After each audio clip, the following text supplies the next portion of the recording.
कोशिश करने वालों की हार नहीं होती और लहरों से डरकर नौका पार नहीं होती। स्वागत है दोस्तों आप सबका हमारे यूट्यूब चैनल शेखर सॉल्यूशन पर। यह दोस्तों आज का हमारा टॉपिक है नंबर सिस्टम। मैं नंबर सिस्टम के अंतर्गत आपको कुछ विभिन्न पहलुओं से अवगत कराऊंगा। संख्या पद्धति के अंतर्गत हम संख्याओं की व्यवस्थाओं को पढ़ते हैं। संख्याओं के बीच जो विभिन्न गतिविधियां होती हैं, जो कई क्रियाकलाप होते हैं, उसको हम संख्या पद्धति के अंतर्गत पढ़ेंगे। जैसे आप इसके अंतर्गत प्राकृतिक संख्या पढ़ेंगे, ठीक है, नेचुरल नंबर्स, होल नंबर्स, परिमेय संख्या, अपरिमेय संख्या, सम संख्या, विषम संख्या, कंपोजिट संख्या। कंपोजिट संख्या मीन्स भाज्य संख्या, अभाज्य संख्या, ठीक है। ऐसे सभी संख्याओं को हम लोग यहाँ पढ़ेंगे और समझेंगे। इसके अलावा हम लोग सीखेंगे कैसे अंकों से शब्दों में पढ़ते हैं, शब्दों से अंकों में कैसे वेरी इजी वे से हम आप लोगों को सिखाएंगे। साथ ही साथ हम लोग इस चैप्टर के अंतर्गत ये भी पढ़ेंगे स्थायी मान क्या होती है और स्थानीय मान क्या होती है, अर्थात face value and place value क्या होती है। इन सभी बिंदुओं पर हम चर्चा करेंगे। तो आप लोग वीडियो की नेचुरल नंबर चीजों को हम लोग बेहतरीन तरीके से समझेंगे। आप वीडियो में तक बने रहिएगा, जिससे आपको सभी चीजें बहुत ही आसानी से और बहुत ही अच्छे तरीके से समझ में जाए। नेचुरल नंबर अर्थात प्राकृतिक संख्या। प्राकृतिक संख्या क्या होती है? सीधी सिंपल सी काउंटिंग, सीधी और सिंपल सी काउंटिंग जो हम करते हैं वही होती है नेचुरल नंबर। अर्थात 1 2 3 यही काउंटिंग अनलिमिटेड तक जाती है, इनफाइनाइट तक जाती है, ठीक है। यही सिंपल जो काउंटिंग होती है इसी को हम लोग बोलते हैं प्राकृतिक संख्या अर्थात नेचुरल नंबर। उम्मीद है आपको ये समझ में आ गया होगा। दूसरा जो है वो है होल नंबर। क्या है? Whole number. होल नंबर अर्थात पूर्ण संख्या। जैसा कि नाम से क्लियर हो जा रहा है कि पूर्ण संख्या क्या होता है। जब नेचुरल नंबर था वो अपने आप में कहीं ना कहीं एक अंक को समाहित नहीं किया था। वो एक अंक क्या था? 0। जैसे ही जीरो नेचुरल नंबर में समाहित हुआ वो क्या बन गया? होल नंबर बन गया। वो क्या बन गया? Whole number. तो उसको हम बोलते हैं पूर्ण संख्या। तो 0 के साथ यदि ये पूरे जुड़ जाए तो यही क्या हो जाता है? यही हो जाता है पूर्ण संख्या अर्थात होल नंबर। चलिए तीसरा हम लोग पढ़ते हैं। तीसरा क्या है? इंटीजर। इंटीजर को हम लोग क्या बोलते हैं? इंटीजर को बोलते हैं पूर्णांक। इंटीजर को क्या बोलते हैं? पूर्णांक। और पूर्णांक क्या होती है? पूर्णांक धनात्मक भी हो सकता है और ऋणात्मक भी हो सकता है, ठीक है। पूर्णांक धनात्मक भी हो सकता है और ऋणात्मक। जैसे देखिए ये 0 और इसकी इधर का जो है वो तो रहेगा ही पूरा। आप ध्यान से समझिएगा। यदि आप इसी तरीके से पढ़ेंगे तो बहुत ही आसानी से आपको ये सब चीजें समझ में आ जाएंगी और मेरा वादा है आप लोगों से कभी भी आप कंफ्यूज नहीं होंगे, ठीक है। नेचुरल नंबर आपका क्लियर हो गया, होल नंबर क्लियर हो गया। अब आते हैं इंटीजर पे। 0 से लेकर इनफाइनाइट तक संख्याएं तो इसमें रहेंगी पॉजिटिव में और वही आएगा निगेटिव में। -1 -2 -3 ये भी जाएगा कहां तक? इनफाइनाइट तक, अनंत तक, इसका कहीं अंत नहीं होगा। तो आप देख रहे हैं दोस्तों इंटीजर अर्थात पूर्णांक क्या हो गया? 0 से पूरा पॉजिटिव इनफाइनाइट तक गया, फिर 0 से माइनस इनफाइनाइट तक गया। इन दोनों का समाहित रूप ही क्या हो रहा है? इंटीजर हो रहा है, ठीक है। चलिए अगला पॉइंट देखते हैं हम लोग। अगला है परिमेय संख्या। देखिए परिमेय संख्या क्या होती है? परिमेय संख्या अर्थात रेशनल नंबर। ऐसी कोई संख्या जिसको हम p/q के रूप में लिख सके। ऐसी कोई संख्या जिसे हम p/q के रूप में लिख सके but q not equal to 0। यदि ऐसी कोई संख्या हो जो p/q के रूप में लिखी जा सकती हो लेकिन q जो हो वो 0 के बराबर ना हो तो वो क्या हो जाता है? Rational number. इसके एग्जांपल मैं आपको दिखाऊंगा। देखिए जैसे ये हो गया 1/2, ठीक है, ये क्या हो गया? Rational number. 3/4 ये क्या हो गया? Rational number. क्यों? ये p/q के रूप में लिखा जा रहा है और जो ये नीचे q है वो 0 नहीं है, 4 है, 2 है। ठीक है, देखिए जैसे -3/2 क्या है ये? Rational number. -2/1 क्या है ये? Rational number. ठीक है, ऐसी कोई भी संख्या होगी वो रेशनल नंबर होगी। आपके ऊपर यहाँ पे मैंने जितने पढ़ाए हैं, ठीक है, 1 से लेकर पूरा इनफाइनाइट तक, ये सभी भी क्या है? रेशनल नंबर है। कोई भी संख्या देखिए, जैसे मैंने यहाँ 2 लिखा, ये 3 लिखा, तो 3 भी रेशनल नंबर है, क्योंकि 3 के नीचे 1 छिपा रहता है, जो कि हम लोग लिखते नहीं है जनरली। तो ये भी क्या है? P/Q के रूप में है, P/Q के रूप में है, एंड Q नीचे वाला है नॉट इक्वल टू 0, ये 0 के बराबर नहीं होना चाहिए। ठीक है, जैसे ही 0 हो जाएगा तो ये रेशनल नंबर नहीं रहेगा। ठीक है, उम्मीद है आपको समझ आया होगा। ये भी, ये जितना इंटीजर हम लिख रहे हैं, ये भी क्या है? ये भी P/Q के रूप में है, मतलब ये इंटीजर भी क्या है? रेशनल नंबर है। ठीक है, ये होल नंबर भी क्या है?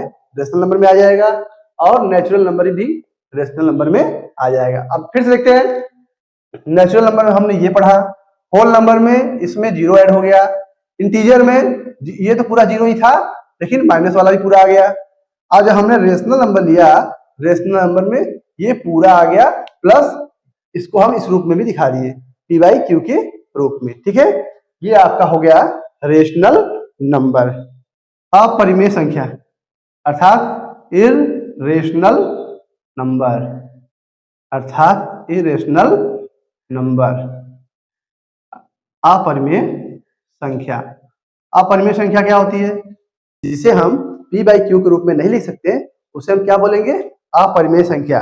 जैसे √7, √11, √13, √17। ठीक है, ऐसी जो संख्याएं आएंगी ये क्या हो जाएंगी? अपरिमेय संख्या। अब देखिए रियल नंबर क्या होता है? रियल नंबर, रियल नंबर अर्थात वास्तविक संख्या, अर्थात वास्तविक संख्या। ध्यान से इसको समझिएगा। अब वास्तविक संख्या में आपका रेशनल नंबर और इररेशनल नंबर दोनों सम्मिलित हो जाते हैं, जिसमें रेशनल नंबर भी हो और इररेशनल नंबर भी हो, उसी को हम लोग बोलते हैं वास्तविक संख्या। जैसे जैसे आपका इसमें 1/2 भी आएगा, √13 भी आएगा, -1 भी आएगा, 2 भी आएगा, 3 भी आएगा, मतलब ऊपर के जितने ये दिख रहे हैं वो सभी इसमें समाहित हो जाएंगे। ठीक है, चलिए एक बार इसको हम लोग फिर से रिवाइज कर लेते हैं। पहले हमने क्या पढ़ा? सबसे पहले हमने पढ़ा नेचुरल नंबर। नेचुरल नंबर 1 से लेकर अनंत तक, इनफाइनाइट तक।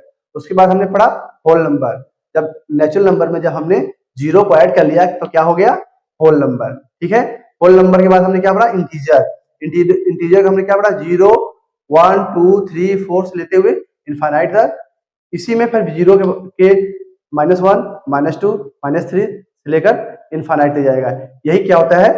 इंटीजर अर्थात पूर्णांक। उसके बाद हमने क्या पढ़ा? परिमेय संख्या, रेशनल नंबर।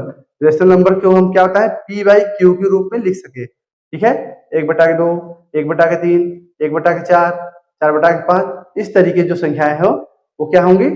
परिमेय संख्याएं, रेशनल नंबर। मैंने ये भी बताया कि इंटीजर, नेचुरल नंबर और होल नंबर भी क्या होती हैं?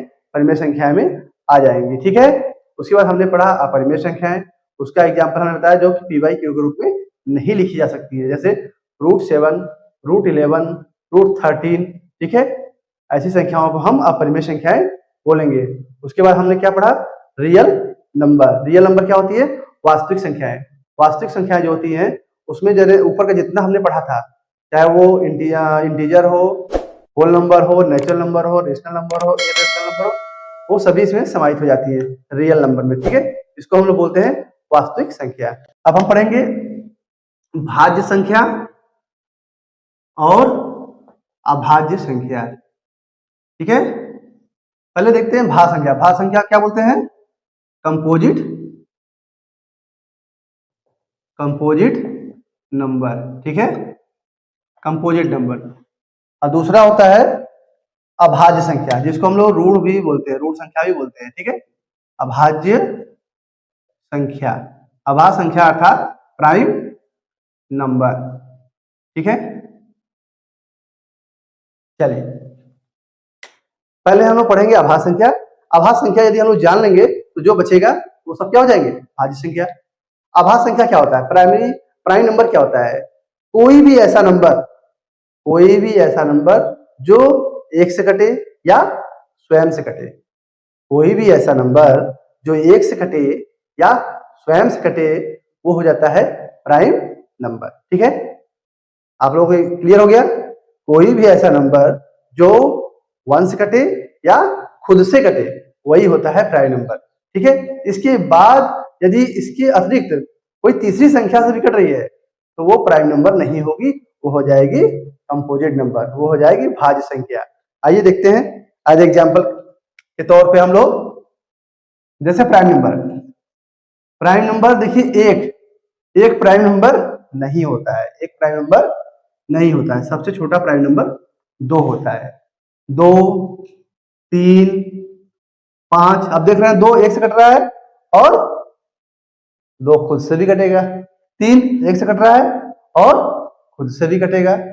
ठीक है, 5 1 से कट रहा है और खुद से भी कटेगा। ठीक है, तो ये सब क्या है, प्राइम नंबर। 7, 11, 13, 17, 23, 29, 31, 37, 41, 43, ठीक है, 47, ऐसी जो संख्याएं हैं इनको हम बोलते हैं प्राइम नंबर। ठीक है, अब आता है हमारा कंपोजिट नंबर।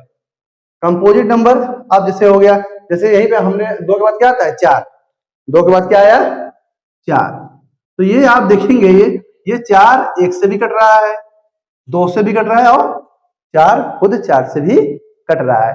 जब बेटा ये तीनों से कट रहा है, जब ये तीनों से कट रहा है और यहाँ पे प्राइम नंबर का कंडीशन क्या था कि केवल 2 से कटे। 2 से कटने का मतलब है कि एक तो 1 से कट रहा है और दूसरा खुद से, लेकिन ये 2 संख्याओं से कटकर 3 संख्याओं से कट जा रहा है, तो ये कंपोजिट नंबर होगा। ये क्या होगा 4 कंपोजिट नंबर अर्थात भाज्य संख्या होगा। इसी तरीके से 8 भी हो गया। 8 भी देख रहे हैं 1 से भी कटेगा, 2 से भी कटेगा, 4 से भी कटेगा और 8 से भी कटेगा। ये भी क्या है कंपोजिट नंबर। तो बहुत आसानी से इसको कंपोजिट नंबर हम लोग तैयार कर सकते हैं। हम बस ये देख ले कि प्राइम नंबर कहाँ प्राइम नंबर आ रहा है, प्राइम नंबर क्लियर हो जाता है तो जो बचते हैं वो सभी क्या हो जाएंगे कंपोजिट नंबर अर्थात भाज्य संख्याएं हो जाएंगी। इसी के साथ साथ चलिए हम लोग सम और विषम संख्या भी समझ लेते हैं। ये बहुत ही इजी है सम और विषम, लेकिन एक बार हम आप लोगों को समझा देते हैं। ठीक है, सम संख्या अर्थात इवन नंबर, कोई भी ऐसी संख्या जो 2 से पूर्णतः डिवाइड हो जाए वो सम संख्या कहलाती है। इस तरीके से भी आप समझ सकते हैं, या जिसका इकाई का अंक 0, 2, 4, 6, 8 आ जाए, जिसका इकाई का अंक 0, 2, 4, 6, 8 आ जाए वो संख्या सम संख्या होती है। ठीक है, और दूसरा आता है विषम संख्या अर्थात ऑड नंबर। अब इसके बाद कौन सी संख्या बची है, कौन सा अंक बच रहे हैं 1, 3, 5, 7, 9, जिसकी इकाई के अंक पर ये डिजिट आ जा रहा है, ये अंक आ जा रहा है, तो संख्याएं क्या हो जाएंगी, वो संख्याएं हो जाएंगी ऑड नंबर। ठीक है, अब हमने प्राइम नंबर पढ़ा। प्राइम नंबर के साथ साथ एक और पढ़ेंगे को प्राइम नंबर, जिसको हिंदी में बोलते हैं सहअभाज्य संख्या। सहअभाज्य संख्या क्या होती है उसको भी जानना बहुत जरूरी है, क्योंकि इससे भी संबंधित क्वेश्चन परीक्षाओं में एग्जामों में आते हैं। तो आइए देखते हैं को प्राइम नंबर क्या होता है। ठीक है, को प्राइम नंबर,